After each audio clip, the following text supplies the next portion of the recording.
श्री स्वामी समर्थ. अध्याय 36. श्री गणेश व माता श्री सरस्वतींना नमस्कार असो.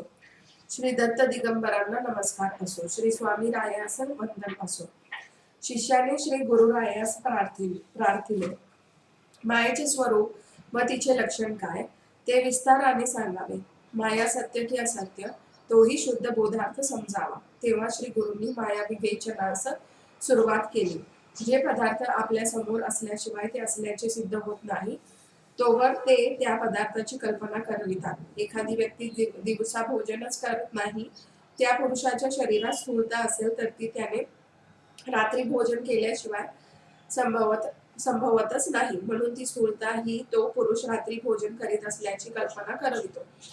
मग ते सत्य असो नसो, तद्वत अकर्ता अभोक्ता असा जो शुद्ध आत्मा याचे ठाई मी सुखी व दुखी या प्रकारचा तो भोगी असल्यासारखा जो ध्यास दिसून येतो तो मायेशिवाय उद्भवलेला नाही.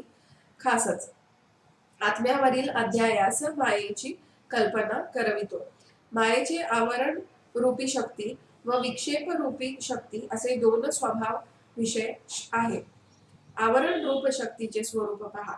प्रत्येकातील विद्यमान भाव हा जागृती, स्वप्न व सुषुप्ती या तीन अवस्थेत असतो.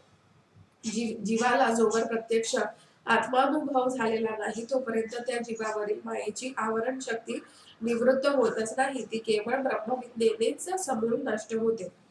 दुसऱ्या विक्षेप शक्ती रूपाचा स्वभाव दोन रूपात पाहिला जातो. पहिले रूप ही जागृती तर दुसरे स्वस्वरूप. डोळ्यांसारख्या इंद्रियांनी ब्राह्म्य पदार्थाचे ज्ञान होते. त्या अवस्थेस वेदत्व वेत्ते विद्वान हे जागृत अवस्था म्हणतात. आणि ज्या अवस्थेत पूर्व संस्कारानुसार केवळ मनानेच ज्ञान उत्पन्न होते त्याला विद्वज्जन स्वप्नावस्था म्हणतात. मानव हा जागृत अवस्थेत सुखद दुःख प्राप्ती योगाने स्वतःला सुखी व दुःखी मानतो, तर सुषुप्तीवस्थेत त्या म्हणजे गाढ झोपेत मी सुखी दुःखी आहे या भोगरूपाची जाणीव माणसात असते. स्वप्नावस्थेत मन हेच केवळ आधार असल्याने कल्पनांचा सुकाळ होतो. नेत्रादी इंद्रियांचा लय स्वप्नात होतो, म्हणून इंद्रिय हे भोगाची आधार नाही हे स्पष्ट होतं. प्राण आणि शुद्धात्मा स्वप्नात असताना मनाच्या खेळामुळे भोगाच्या कल्पना येत राहतात. यात प्राण हा जड आहे तर शुद्धात्मा असंग निश्चल आहे. मनाची चंचलता हीच भोगाचा आधार ठरते. स्वप्नानंतर पुरुष जागृतीला आला तर त्याला कळतं की आपण स्वप्नात राजसुखांचा अनुभव घेत होतो, तोच मी आता जागृतीमध्ये एकांत सुख भोगीत आहे. म्हणजे स्वप्न व जागृतीचा भोग मन हेच एकमेव मुळे ते प्राणासारखे जड आहे, परंतु प्राणाहून त्यास विशेषता आहे. आकाशादी पंचभूतांचे मिश्रित सत्वगुण तेथून अंतःकरण उत्पन्न झाले. याच पंचभूमी मिश्रित रजोगुणातून प्राण उद्भवत झाले.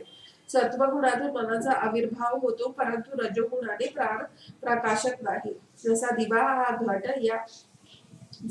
व घट या दोन्ही जडता धर्म दिसतो, तरीही दिव्याने घटाची जाणीव होते. घटामुळे दिवा दिसला हे शक्य नाही. त्या प्रकारे सत्वगुणाचे भरलेले अंतःकरण परमात्मा हा विज्ञानमय व सज्ञेस प्राप्त होऊन सर्व देहांतिकांना प्रकाशितो, म्हणून पुरुष सज्ञेस प्राप्त झाला.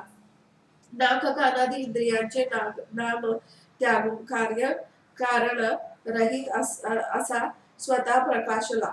जो विज्ञानमय असा भोगता आहे तो स्वप्नस्थित हित नाडीत पहुडलेला असतो किंवा पुरतीत मध्ये अथवा हृदयात शयनासाठी प्राप्त होतो. जागृतीमध्ये शयन स्पष्ट नसते असे श्रुती वर्णन करतात. आता शयन करता पुरुषाच्या आधारे हृदय कमलाचे स्वरूप पुरितचे लक्षण रूप तथा हिता नामक नाडीचे स्वरूप स्पष्ट करून दाखवू. संपूर्ण प्राणीमात्रांचे पोट व छाती यांमध्ये चित्तांचे निवासस्थान असते, जे मांसमय स्थूल असते. त्याला विद्वज्जन हृदय कमल म्हणतात. यामध्ये परमात्मा निवास करतात. या हृदयाला चारी बाजूने वेष्टन असते, ज्याला लोक आंध्रा असे म्हणतात. यालाच पुरितत असेही नामाभिधान आहे. आपल्या हृदयाचे पुरितता ज्ञान नेत्रा वाटे होत नसते, परंतु अन्य प्राणांचे पोट छाती यांचे भेदन केले असता पाहणाऱ्याला ते दिसू शकतं. एक केस 1000 विभागात केला, त्या केसाचा एक विभाग परिमाण होय. त्या परिमाणासारख्या अनंत नाड्या हृदयात बसतात. श्रोते हो, प्रश्नोपनिषदात या नाड्यांची संख्या कथली आहे ती इथे आता पाहूया. एका वृक्षाला मुख्यतः एका बुद्धा असतो. त्यापासून आणखी शाखा फुटलेल्या असतात. त्यांच्या शेकडो समान नाड्या उत्पन्न होतात. त्याप्रमाणे हृदय रूप एका वृक्षापासून स्थूल स्कंदाच्या समान शेकडो नाड्या उत्पन्न होत्या. त्या स्थूल नाड्यातील एक नाडी पासून तसाच शेकडो नाड्या निर्माण होतात. त्या एक शेकडो नाड्यातील एक नाडीपासून अत्यंत सूक्ष्म शाखांप्रमाणे 72,000 नाड्या हृदयवक्षी निघतात. त्या सर्व नाड्यांची एकत्रित संख्या होते 72,72,10,201. आपण घेत असलेल्या अन्नाचे जो रस तो या अतिसूक्ष्म नाड्यांमध्ये प्रवेश करतो, त्यामुळे त्या सर्व नाड्या पूर्ण तसे पावतात. या सर्व सूक्ष्म नाड्या आपल्या शरीरात पायाच्या अंगठ्यापासून मस्तकापर्यंत व्यापलेल्या असतात. त्या सर्व नाड्यात सर्व इंद्रियांचा उपसंहार करून मन प्रवेश करू शकते. धर्म अधर्मांच्या पाशांत बांधले गेलेले चित्त, त्यावरील नाना संस्कारांचा परिणाम असलेले द्रष्टा दर्शन दृश्य रूप मन साक्षी चैतन्य प्रकाशमान होते. हे मन नाडीत प्रवेशत तेव्हा विज्ञानमय भोगता आत्मा स्वमाया बळाने पदार्थ समुदाय पाहतो. अज्ञान आभास आवरण विक्षेप ह्याच्या समूळ लयासाठी केवळ आत्मा स्वमाया बळाने पदार्थ समुदाय पाहतो. अज्ञान आभास आवरण विक्षेप यांच्या समूह लयासाठी केवळ ब्रह्मज्ञानच कारण ठरते. या स्थितीच्या प्राप्तीमध्ये विघ्नेही भरपूर दिसतात. लय, विक्षेप, रसस्वाद व कषाय. लय म्हणजे निद्रा, तम अविवेक होय. विक्षेप म्हणजे अज्ञान भ्रमाने भय उत्पन्न होणे. रसस्वाद म्हणजे 6 रसांचे रुचिग्रहण व विषय सेवनाने उद्भवणारे चित्तदोष. तर कषाय म्हणजे प्रपंचातील विषयात्मक आसक्ती आणि अनेक दोषांनी ग्रस्त असलेले चित्त. राग द्वेषादी तीव्र वासनांमुळे चित्ताचा स्तब्धीभाव म्हणजे स्थिरपणा नष्ट होऊन ते क्षुब्ध क्रोधवान होते. हे काषाय विघ्न लक्षण होय. या प्रकारची ही विघ्न मुमुक्षींनी श्री गुरूंचा अनुग्रह घेऊन हळूहळू अखंडपणे ब्रह्माभ्यास करून काढून टाकावीत. त्या नाडीमध्ये जेव्हा मन संचरते तेव्हा कारण रूप अज्ञानामध्ये लय पावून विज्ञानात्मक सत्पुरुष रूपी पूर्ण शयनासाठी प्राप्त होते. येथे अंतःकरण विशिष्ट हे जे चैतन्य आहे तोच भोक्ता होय. त्याचेच नाम विज्ञानमय होय. तो भेदाभेद वेगळेपणा टाकून झोपेमध्ये परमात्मा रूपास मिळतो.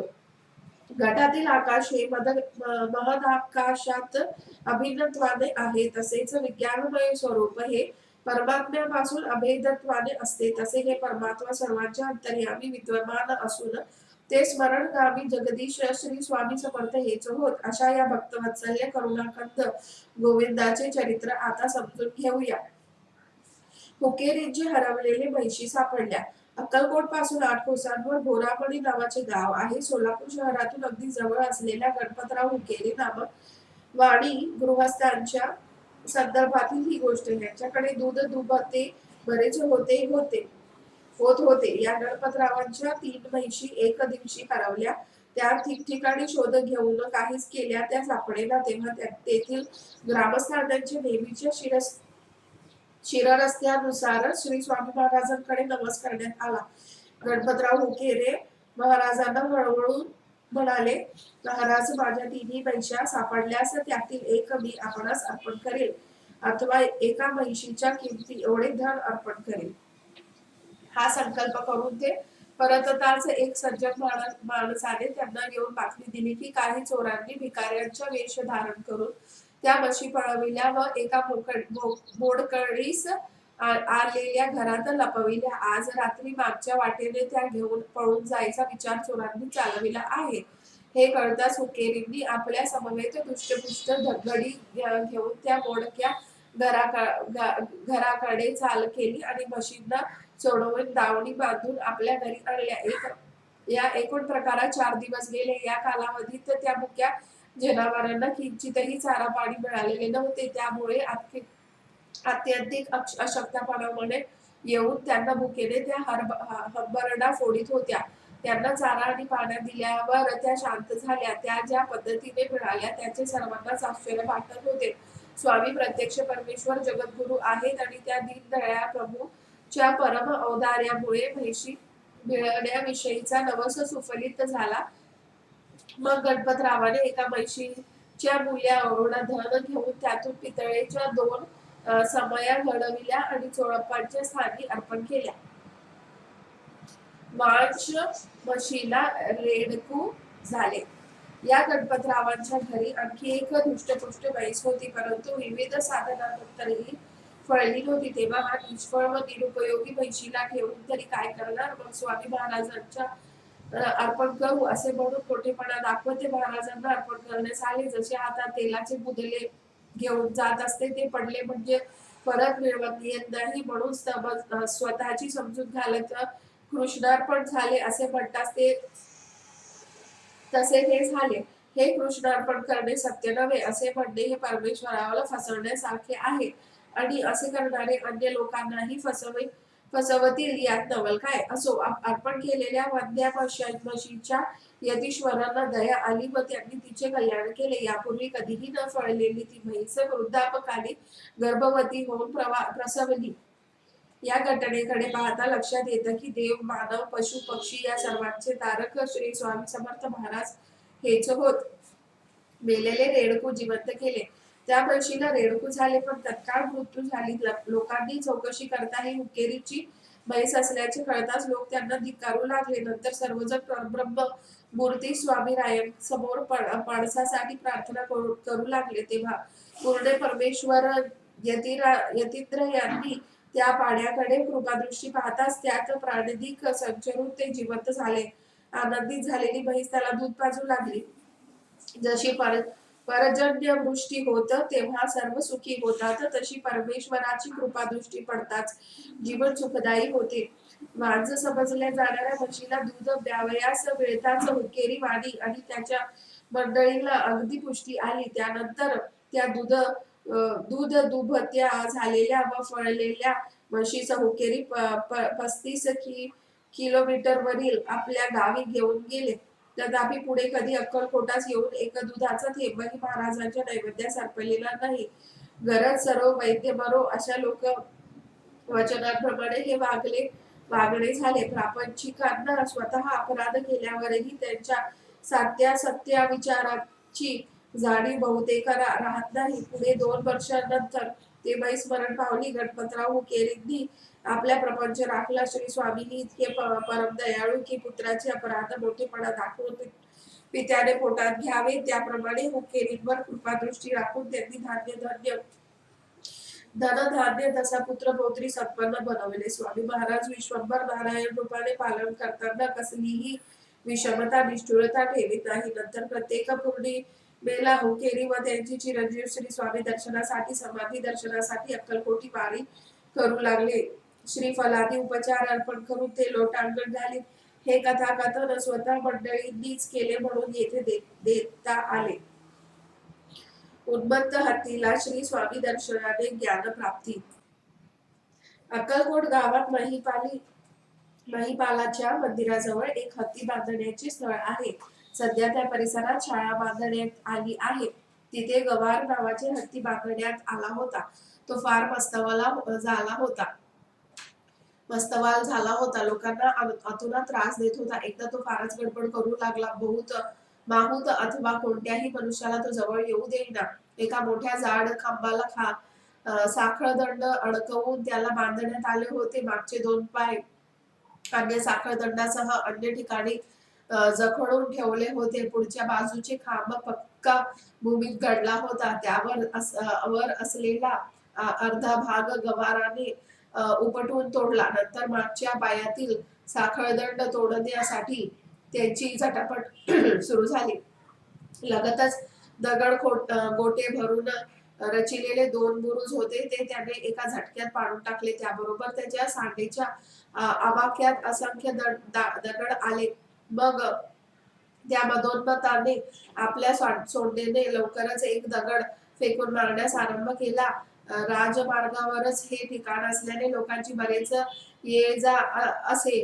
ती त्याने बंद पाडली. अवघा गोंधळ माजून गेला. लोकच काय, परिसरातील गायी, घोडे, बैल, म्हैशी, कुत्रे, गाढवे सर्व गर्भ गळीत झाले होते. त्यांच्यावरही दगडफेक होऊ लागली. याच्या मागच्या पायातील साखळदंड जर तुटले तर हा काय बंड करील याचा कोणाला भरोसा वाटेना. तो प्रकार ताबडतोब राजांकडे गेला.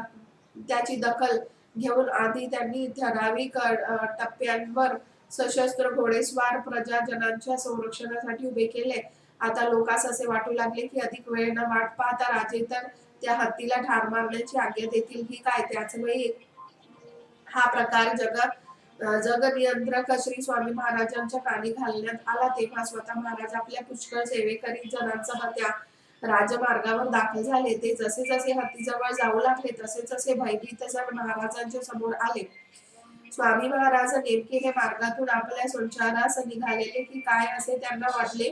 ते म्हणू लागले, हे नरहरी देवा, तो मदोन्मत्त गंभार आपल्या शुंडेने येणाऱ्या जाणाऱ्यांवर भाडाभड दगड मारतो आहे, तेव्हा आपण अन्य मार्गाने जावे. हे ऐकताच काही नेहमीच्या सेवेकरी भक्तांनी पुढे होऊन अंदाज घेतला आणि गंभाराचा तमाशा पाहताच गर्भ गळीत होऊन ते तत्काळ मागे परतले. इतके की स्वतः जीव मुठीत घेऊन पळाले. सर्वांना सर्वदा आपले जीव आणि प्राणप्रिय असतात.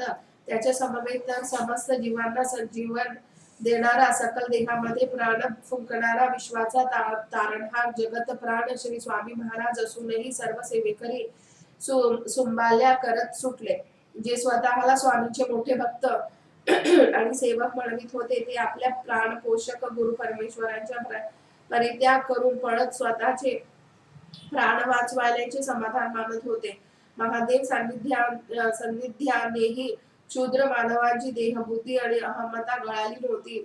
जगतातील सर्वच योगी, ऋषी, महात्मा, भक्त, साधक ज्ञानी हे आपल्या हृदयांतरी ज्यांचे साधन करतात, ज्यांचा नित्य अनुभव घेतात, त्याचप्रमाणे अतिसामान्य जीवांना या जगती ज्यांचे चिंतन दुर्लभ ठरत अशा पूर्ण ब्रह्म श्री स्वामी राजप्रभूंना हतभागी सेवेकरी निर्दयपणे सोडून पळून गेले.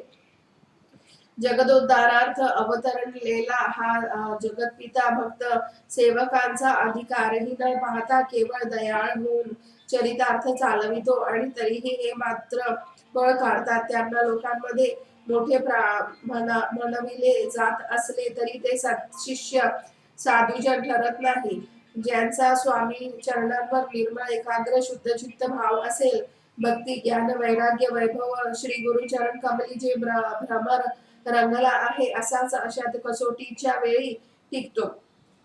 चोळाप्पादी काही समर्थांचे पुजारी आणि बाबा यादव हे मानकरी श्री स्वामी समर्थ सन्निध तत्परतेने तसेच उभे राहिले. महाराज निर्भय स्थितीने कंबरेवर हात ठेवून त्या मत्त हत्ती समोर त्यांच्या वृत्तीचा धिक्कार करीत उभे राहिले.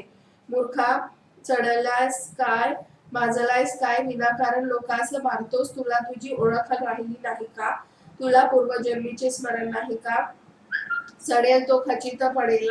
हा अभिमान घातक आणि भाष्कर आहे, त्याला सोडून दे. अशा प्रकारे हत्तीच्या निमित्ताने सर्वांस बोधप्रद ठरले असे कल्याणदायक वचन श्रीमुखातून बाहेर पडले. मी त्यासरशी तो हत्ती बघता बघता विरघळला.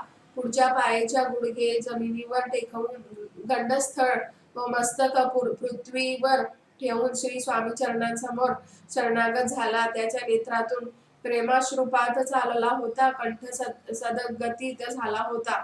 एक प्राणी असूनही माणसाप्रमाणे झालेली त्याची केविलवाणी स्थिती उपस्थित जनसमुदाय आपल्या उघड्या डोळ्यांनी पाहत थक्क झाले.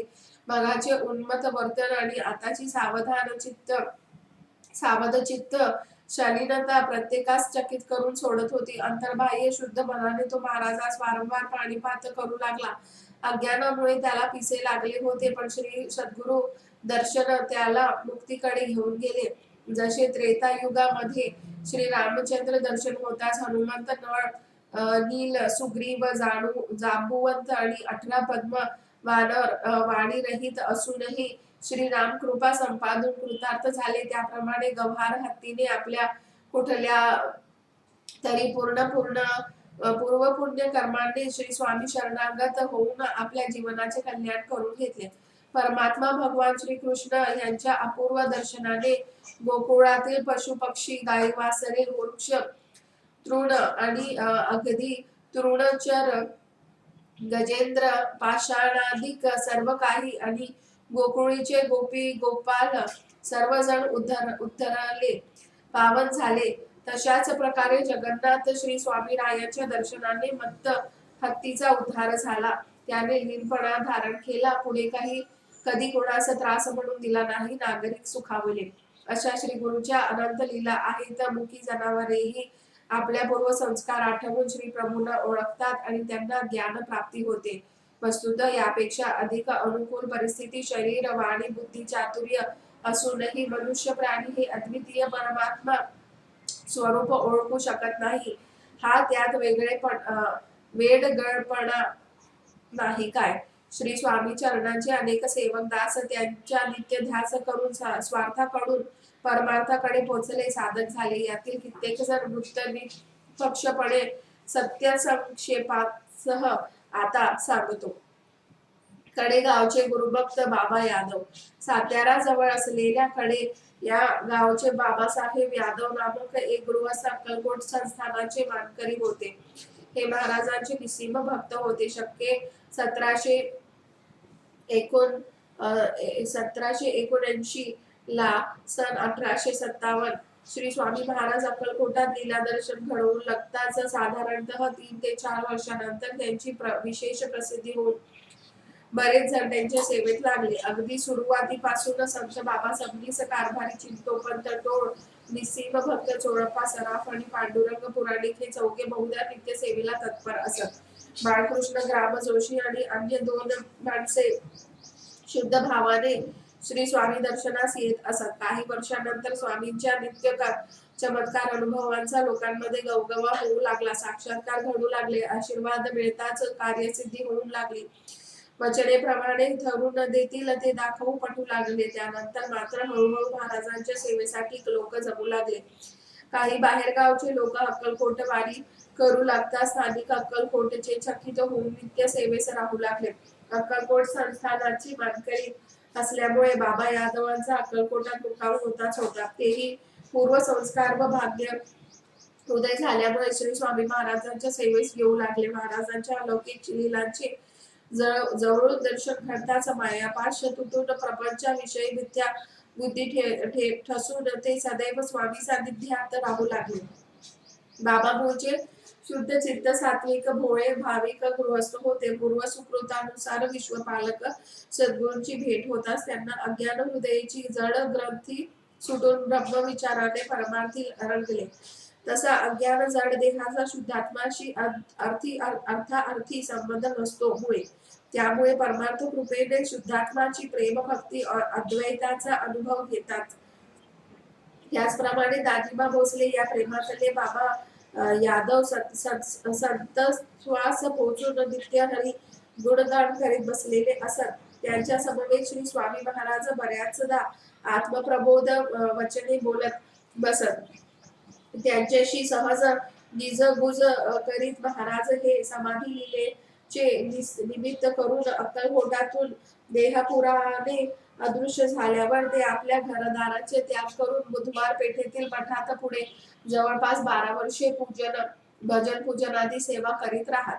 त्यांना अक्कलकोट संस्थानामधून प्रत्येक महिन्याला 10 रुपये वेतन मिळत असे. त्यातून आपला थोडक्या निर्वाह करून अधिकाधिक रक्कमची श्री गुरुकार्याला लावित असत.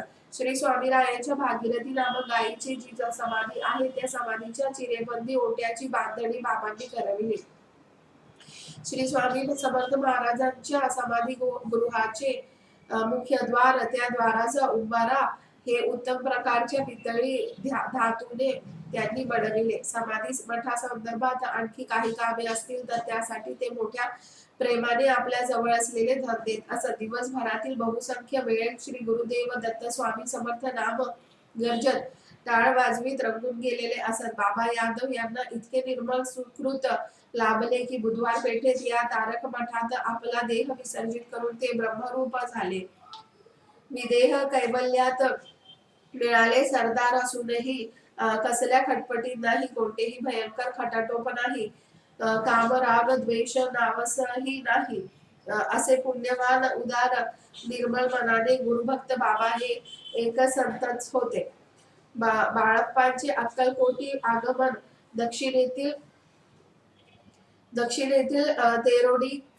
तेरोडीकडचे बाळप्पा नामक प्रथम शाखी यजुर्वेदी ब्राह्मण गाणगापूरमध्ये श्री दत्तप्रभूंच्या सेवेत येऊन राहिले होते. त्याच वेळी अक्कलकोटाहून श्रीपाद भट हे काही कामासाठी गाणगापूरमध्ये गेले असता त्यांची बाळप्पांची ओळख झाली.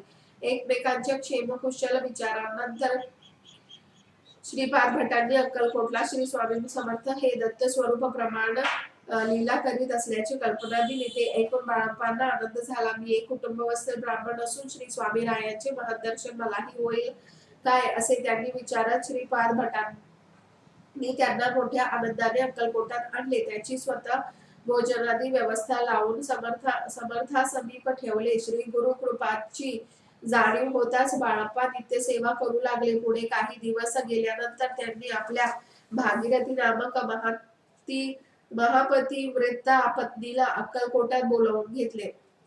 ते कुटुंबीय आपल्या कन्यापुत्र अक्कलकोटास निवास करते झाले.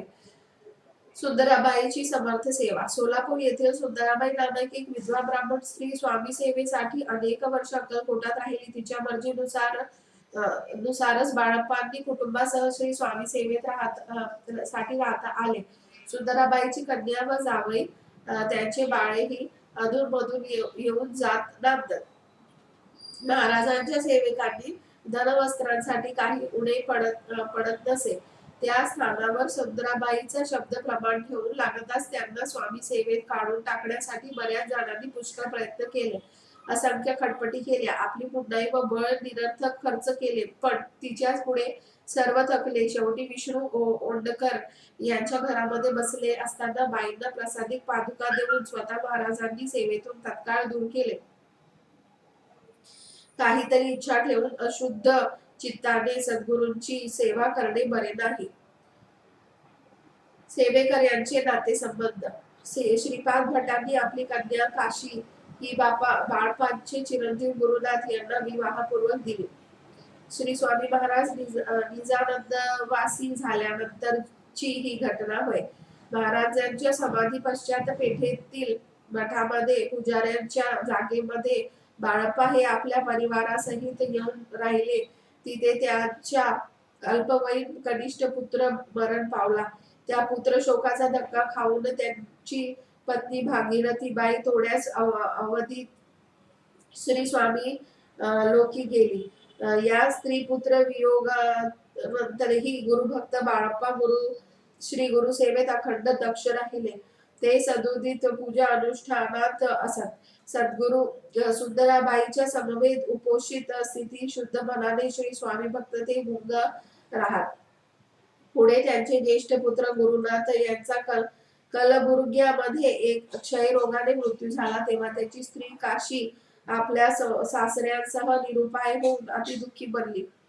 तेव्हा बाळप्पा गावात जाऊन राहिले. त्यांची पूजा आरती नित्य भजन सेवा समर्थ चरणी विश्वास ठेवून सदैव चालू राहिली.